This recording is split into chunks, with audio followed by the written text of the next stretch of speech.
बहुत समय पहले की बात है। आनंदपुर नाम के एक बड़े नगर में 4 मित्र रहते थे। शौर्य, देवेश, नील और अर्जुन। ये चारों बचपन से साथ पढ़े थे और बड़े होकर बहुत विद्वान बन गए थे।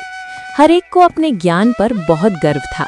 एक दिन उन्होंने सोचा, क्यों ना हम दुनिया घूमकर लोगों को अपना ज्ञान दिखाएं और प्रसिद्धि हासिल करें।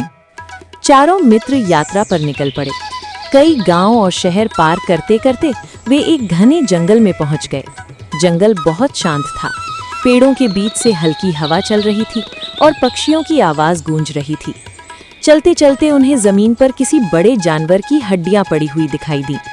देवेश ने हड्डियों को ध्यान से देखा और बोला, ये किसी बहुत शक्तिशाली जानवर की हड्डियां लगती हैं। नील ने गर्व से कहा, मैं इन हड्डियों को जोड़कर पूरा ढांचा बना सकता हूँ। अर्जुन बोला, और मैं इसमें मांस और त्वचा वापस ला सकता हूँ। शौर्य मुस्कुराया और बोला, अगर तुम लोग इतना कर सकते हो तो मैं इसमें फिर से प्राण फूंक सकता हूँ। चारों को अपने अपने ज्ञान पर बहुत भरोसा था। नील ने हड्डियों को जोड़ना शुरू किया। थोड़ी देर में उसने पूरा कंकाल तैयार कर दिया। अर्जुन ने अपने मंत्रों और विद्या से उस कंकाल पर मांस और चमड़ी पैदा कर दी। अब वहां एक बड़ा शेर जैसा जानवर पड़ा था, लेकिन वो अभी भी निर्जीव था। शौर्य ने कहा, अब मेरी बारी है, मैं इसमें जीवन डालता हूँ। देवेश को अचानक चिंता हुई। उसने कहा, रुको, अगर ये सच में शेर हुआ तो ये हमें मार भी सकता है। लेकिन बाकी तीनों को अपनी विद्या दिखाने का घमंड था। शौर्य बोला, डरपोक मत बनो, हम इतने बड़े विद्वान हैं, हमें क्या खतरा होगा। देवेश ने कहा, अगर तुम लोग ऐसा ही करना चाहते हो तो पहले मुझे उस पेड़ पर चढ़ जाने दो। देवेश पास के एक पेड़ पर चढ़ गया।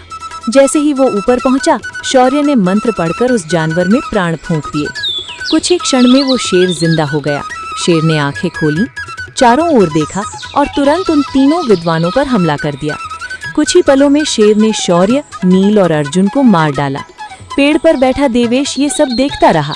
जब शेर जंगल में चला गया तब वो धीरे धीरे नीचे उतरा और दुखी मन से बोला, ज्ञान होना अच्छी बात है, लेकिन बुद्धि और समझदारी उससे भी ज्यादा जरूरी है। इसके बाद देवेश अकेला ही अपने शहर लौट गया और उसने ये सीख सबको सुनाई। कहानी की सीख, अंधा ज्ञान और घमंड इंसान को विनाश की ओर ले जाता है।